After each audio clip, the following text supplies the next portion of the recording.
ನಾವು ಬಿಡಲ್ಲ ಸರ್ಕಾರ ಏನೇ ಹೇಳಿದ್ರು ಕೂಡ ನಾವು ಹೋರಾಟ ಮುಂದುವರಿಸ್ತೀವಿ ಅಂತ ಗುಬ್ಬಿಯಲ್ಲಿ ಮಾತನಾಡ್ತಾರೆ. ನೋಡಿ, ಅವರು ಹೋರಾಟ ಮಾಡುವಾಗ ನಮಗೆ ಮತ್ತೊಂದು ಅವಕಾಶ ಮಾಡಿಕೊಡಿ, ನಮ್ಮ ಅನಿಸಿಕೆಗಳನ್ನು ಹೇಳಬೇಕು ಅಂತ ಕೇಳಿದರು.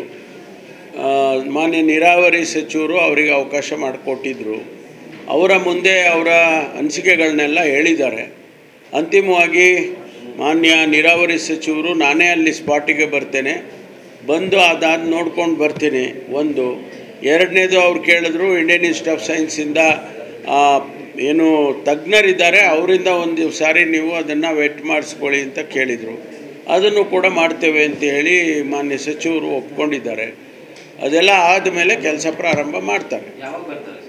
ಅಲ್ಲ, ಈಗ ಗೊತ್ತಿಲ್ಲ, ಇನ್ನು ಅವರು ಡೇಟ್ ಫಿಕ್ಸ್ ಮಾಡ್ತಾರೆ. ಅಲ್ಲಲ್ಲ, ಇದೆಲ್ಲ ಆದಮೇಲೆ ಕಾಮಗಾರಿ ಆರಂಭ ಆಗುತ್ತೆ. ಅವರನ್ನು ವಿಶ್ವಾಸಕ್ಕೆ ತಗೊಂಡೇ ಮಾಡಬೇಕಲ್ಲ. ಮಾಧುಸ್ವಾಮಿ ಅವರು ಹೇಳಿದ್ದಾರೆ ಸರ್, ಇದು ಕೊರಟಗೆರೆಗೂ ಕೂಡ ಅನ್ಯಾಯ ಆಗುತ್ತೆ, ಪರಮೇಶ್ವರ್ ಯಾಕೆ ಇಷ್ಟು ಸಾಫ್ಟ್ ಆಗಿದ್ದಾರೆ ಮತ್ತೆ ಮೆತ್ಕಾಗ್ತಾ ಇದ್ದಾರೆ ಅಂತ ಹೇಳಿ. ಇಲ್ಲಿ ಸಾಫ್ಟು ಹಾರ್ಡಿನ ಪ್ರಶ್ನೆ ಇಲ್ಲ.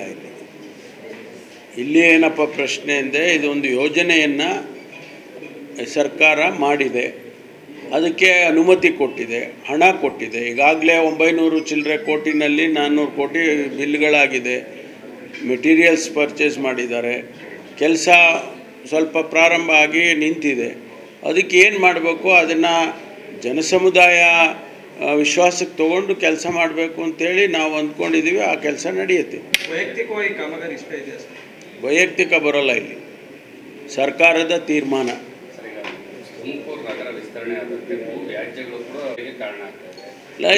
ನೋಡಿ, ಯಾವುದೇ ಇಂತಹ ಒಂದು ಯೋಜನೆಯನ್ನು ಮಾಡುವಾಗ ಇಂಥ ಸಣ್ಣ ಪುಟ್ಟ ಏನೋ ಗೊಂದಲಗಳು ಆಗುತ್ತೆ.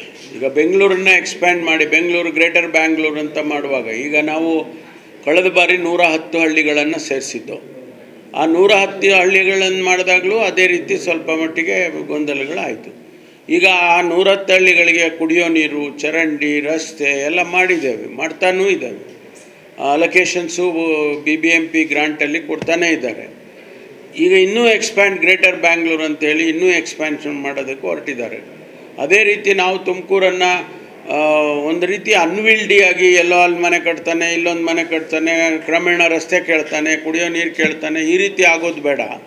ಒಂದು ವ್ಯವಸ್ಥಿತವಾಗಿ ನಾವು ಮಾಡೋಣ ಅಂತೇಳಿ ನಾವು 14 ಪಂಚಾಯಿತಿಗಳನ್ನು ಈಗ ಮುಂದಕ್ಕೆ ಸೇರಿಸ್ಕೊಳ್ಳೋದಕ್ಕೆ ಒಂದು ಅಂದಾಜು ಮಾಡಿದ್ದೇವೆ.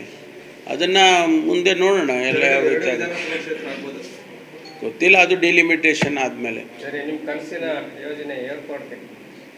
ಏರ್ಪೋರ್ಟ್ ನಮಗೆ ಇಲ್ಲಿ ತುಮಕೂರಿಗೆ ಏನು ಬರುತ್ತೆ ಅಂತ ನಾನು ಹೇಳಿರಲಿವಲ್ಲ.